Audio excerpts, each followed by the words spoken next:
Gracias le damos al Señor, hermano. Gracias. Vamos a ir a la palabra en esta tarde. Agradecemos la presencia de nuestra hermana Estela y de mi hermana esposa.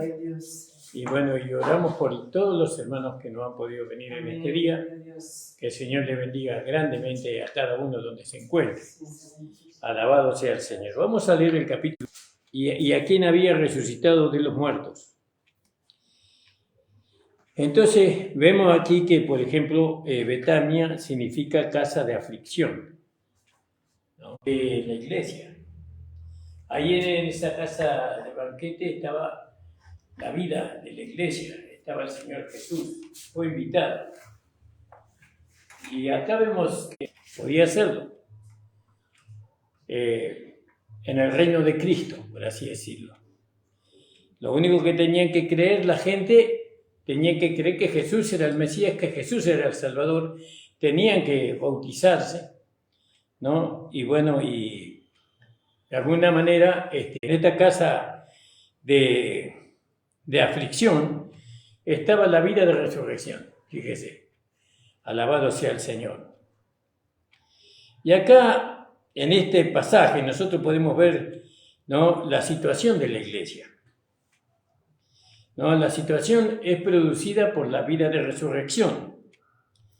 Ahí en el capítulo 11, si alguien me pudiera leer, de Juan, capítulo 11, 43 al 40, de versículos 43 y 44. ¿Yo? Porque la iglesia es producida por la vida de resurrección. Eso es lo que dice Juan, capítulo 11, 43 y 44. ¿Qué dice ahí, hermana Estela? Amén. Y habiendo dicho esto, clamó a gran voz: Lázaro. Dice que cuando Cristo fue sepultado, nosotros fuimos sepultados juntamente con Él, y cuando Él resucitó, hemos sido resucitados juntamente con Él. Eso es la iglesia. Y no, capítulo 14, 3, Marcos 14, 3, ahí vemos que Jesús vino a limpiar, ¿no?, a aquellos que estaban en una condición de inmundicia, de suciedad. ¿Y quiénes estaban en esa condición? El pueblo de Israel. Pero por eso este hombre representa al pueblo de Israel y también nos representa de alguna manera a nosotros. Sí, entonces dijimos Marcos 14, 3. Sí. Marcos 14, 3. Marcos está después de Génesis.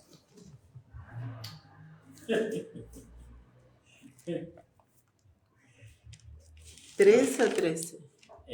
3. Sí.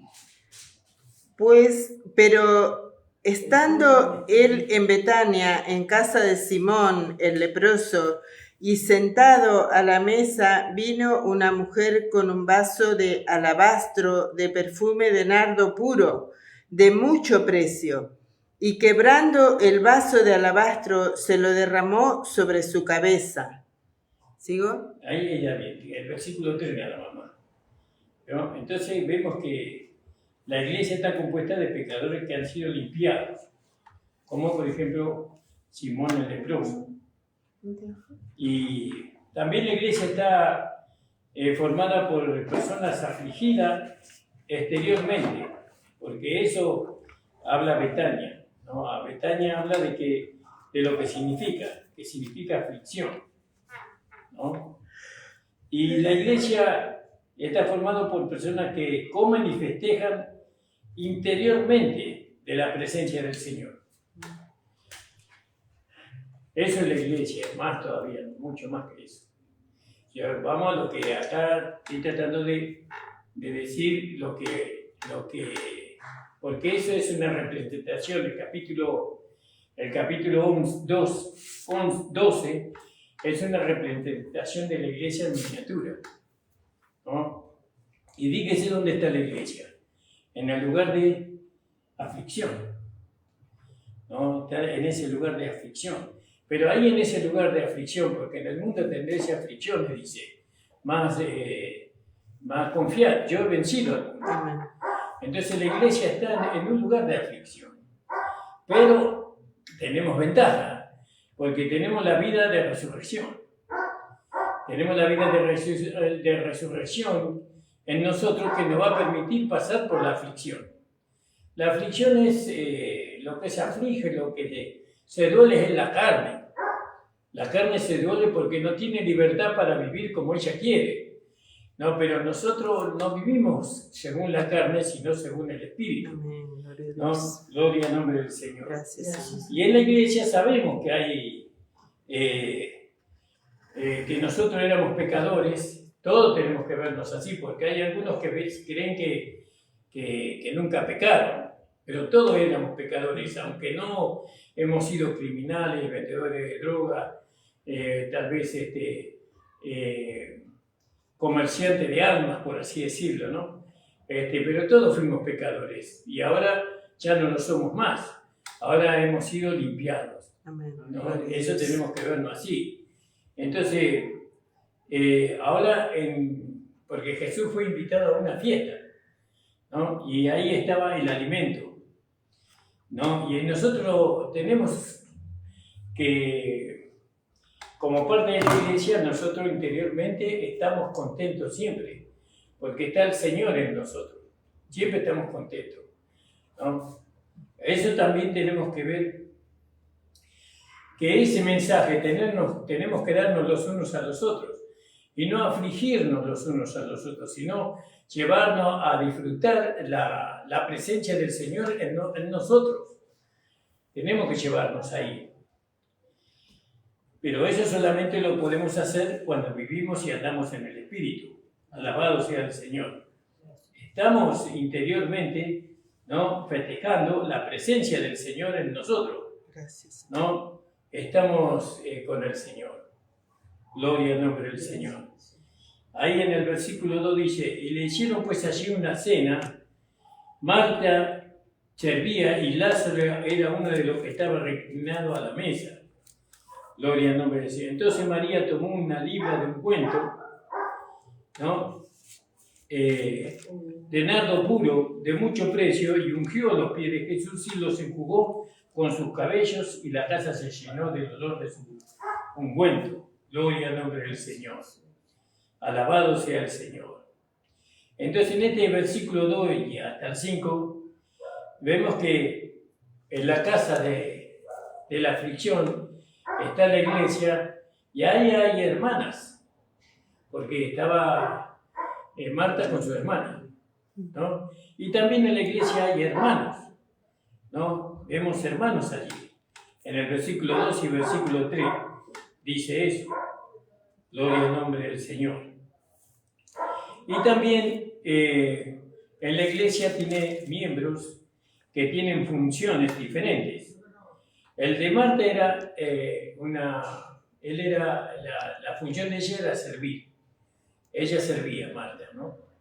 El testimonio que ella tenía era ese. Y después está el testimonio de Lázaro, y después está el testimonio o el oficio de María, ¿no? María, ella tenía otro oficio diferente al que tenía Marta, ¿no? ¿Cuál era el oficio de María? Y atender, ¿no? Aprender, ¿no?, de lo que el Señor enseña. Hay hermanos que están para servir, que no le prestan atención a la enseñanza, por ejemplo. Pero eso es parte de la vida de la iglesia también, porque se necesitan los que sirven, ¿no? Y también se necesitan los que prestan atención. Bueno, en cuanto a ellos dos, Jesús dijo, ¿quién fue el que mejor que escogió la mejor parte? Dice, María escogió la mejor parte. Afanada y preocupada estás en muchas cosas, le dijo Jesús a Marta, pero María escogió la mejor parte. Pero sabemos que la vida de la iglesia es así. No hay hermanos que van a prestar atención y bueno, no todos van a salir maestros de la palabra, no todos van a salir músicos, no todos van a salir diáconos como quisiéramos, ¿no? Pero la vida de la iglesia está basada o sostenida en aquellos que han resucitado. que han sido crucificados con Cristo, muertos con Cristo y resucitados con Cristo. Amén. Gloria a Y Dios. ellos son nuestros hermanos. Gracias, Señor. Alabado sea el Señor. Amén. Y acá creo que en el versículo 7, vamos a leer que también hay falsos hermanos en la iglesia. Porque fíjese que dice, en el 3, entonces María tomó una libra de ungüento de nardo puro de mucho precio y ungió los pies de Jesús y los enjugó con sus cabellos. Y la casa se llenó del olor del ungüento. Y dijo uno de sus discípulos, Judas Iscariote, un falso hermano. ¿Vio? Y los falsos hermanos son los que ellos ponen las reglas. Ellos quieren gobernar la iglesia, pero sabemos que la intención de Judas lo dice más abajo la Biblia. Sí. No es que él tenía preocupación por los pobres, dice, sino que él quería lo que estaba en la bolsa. Dice, entonces, dijo uno de sus discípulos, Judas Iscariote, el que le había de traicionar. ¿Por qué no fue este ungüento vendido por 300 dinarios? Gloria al nombre del Señor. ¿Vio? Por 300 dinarios. Y dado a los pobres. Pero dijo esto no porque él le importaran los pobres, sino porque era ladrón. ¿Vio? Era un falso hermano. Porque Judas practicaba el robar. No es que él robaba siendo tentado, sino que él se regocijaba haciendo eso. Y teniendo la bolsa sustraía de lo que se echaba en ella. Entonces vemos que también en la iglesia hay falsos hermanos. No sé si ustedes están entendiendo. Por eso este pasaje, este capítulo, habla en la casa en Betania, habla de la iglesia en miniatura. Y ahí podemos conocer la iglesia. Jesús está ahí, ¿vio? Pero también está Judas ahí. ¿No? Y así pasa en la iglesia también. Y nosotros no podemos negar eso.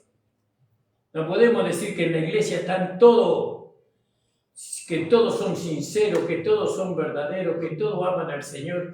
No, hay hermanos que están encubiertos, así como lo estuvo en el caso de Abraham y Lot, ¿no? Que Lot amó el mundo, ¿no? Lot no era de la fe, ¿no? Aunque la Biblia dice el justo Lot. Entonces fíjese, hermanos amados, que qué maravilloso poder ver esto, ¿no? Gloria al nombre del Señor. Y ahí, claro, ahí en el versículo 4 y 5 vemos al falso hermano, ¿no?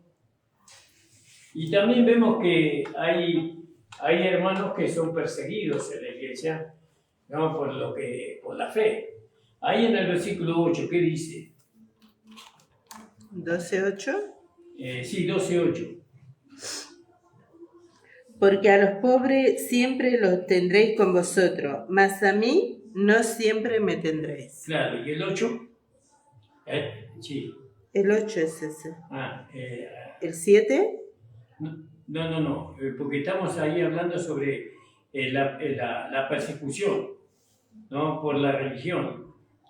Porque, ¿qué hace la religión? La religión persigue, de alguna manera, dice, porque los pobres siempre tendréis con vosotros, mas a mí no siempre me tendréis.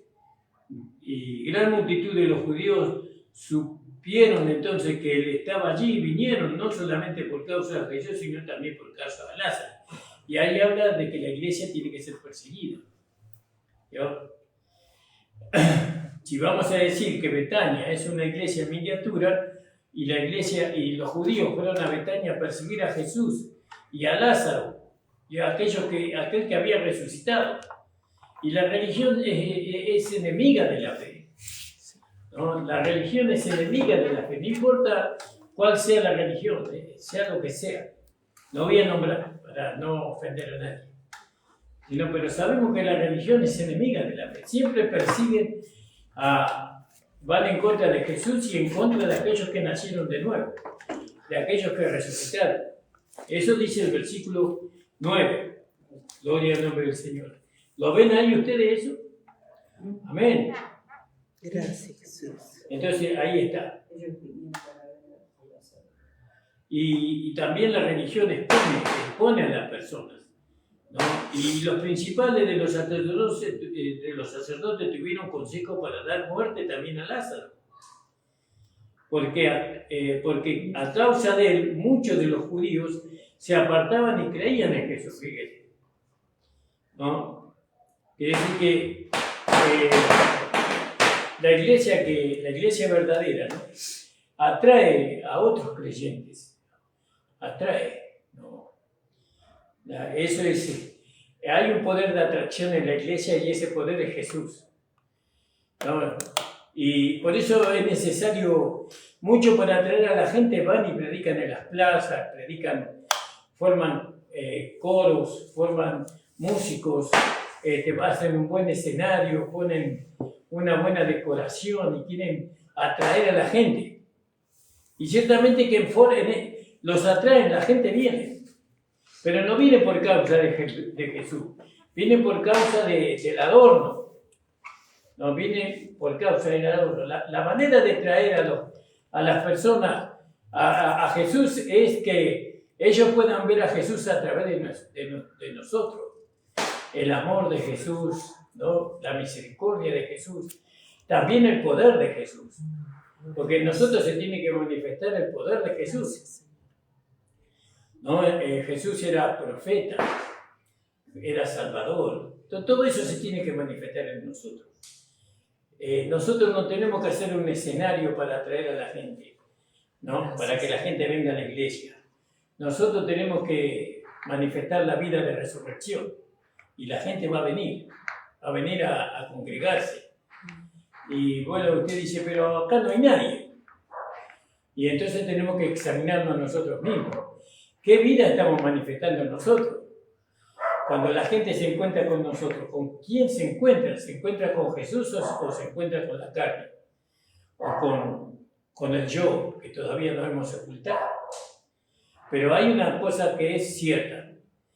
La gente seguía a Jesús por lo que Jesús era, por lo que Jesús enseñaba, por lo que Jesús manifestaba, ¿no? ¿Y a quién manifestaba Jesús? Al Padre, ¿no?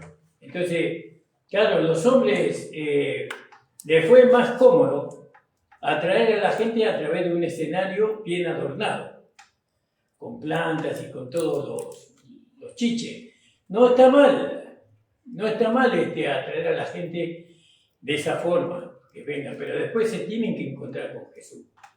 Porque acá dice, por causa de él, muchos de los judíos se apartaban y creían en Jesús. Fíjese, ellos querían matar a Lázaro, fíjese. Y ellos no están solamente en contra de Jesús, están en contra de nosotros. Porque nosotros hemos resucitado. ¿Quién nos resucitó a nosotros? Jesús. ¿Ya? Por eso decimos que en este capítulo 12, desde el versículo 1 hasta el versículo 11, está hablando de la iglesia en miniatura. ¿Ya? Y entonces tenemos que aprender cuál es la vida de la iglesia a través de estos versículos. En la iglesia sabemos que hay hermanos, porque está Marta y María. Sabemos que hay personas resucitadas en la iglesia, porque Lázaro resucitó, ¿no? Sabemos que está Jesús ahí. En la iglesia está Jesús. Sabemos que en la iglesia hay aflicción, ¿no? Es un lugar de aflicción, porque eso es lo que significa Betania. Pero también en la iglesia hay un festejo. Hay un momento de gozo y de alegría porque está Jesús ahí. Jesús fue invitado a la iglesia. Ahora Él no es invitado, ahora Él es el permanente, ¿no? Y en ese cambio de mente con respecto a la iglesia, porque la iglesia hoy se bastardea mucho en la iglesia. Todos hablan de los pastores sinvergüenza, todos hablan de lo malo que hay en la iglesia para descalificar lo que es tan hermoso y maravilloso que Dios trajo.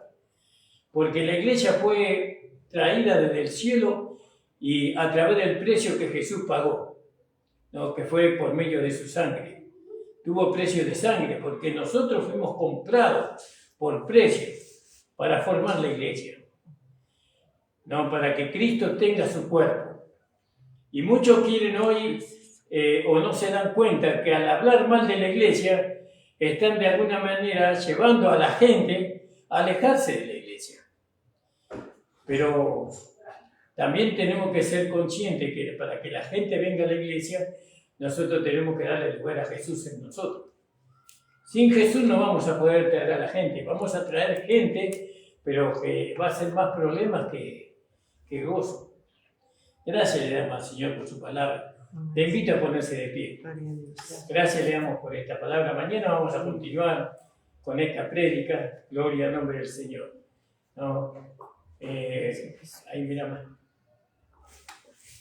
Señor, te damos las gracias por permitirnos o habernos permitido estar en esta tarde, en este lugar. Te pedimos que tú bendigas, Señor, grandemente la vida de todos los hermanos que nos han escuchado. Que tú bendigas, Señor, la vida de tus hijos que hoy no pudieron venir, pero seguramente que en el día de mañana van a poder estar. Señor, atráelos con tu amor, con tu misericordia. Señor, que ellos puedan, Señor, ser hijos agradecidos. Amén. Señor, por lo que tú hiciste por ellos. Que ellos le den valor al Calvario. Señor, que ellos puedan vivir la vida de la iglesia, ¿no? Que tú nos has traído. Padre, bendecimos a los hermanos, a las hermanas. En el nombre de Jesús. Amén. La reunión ha terminado, hermanos. Amén.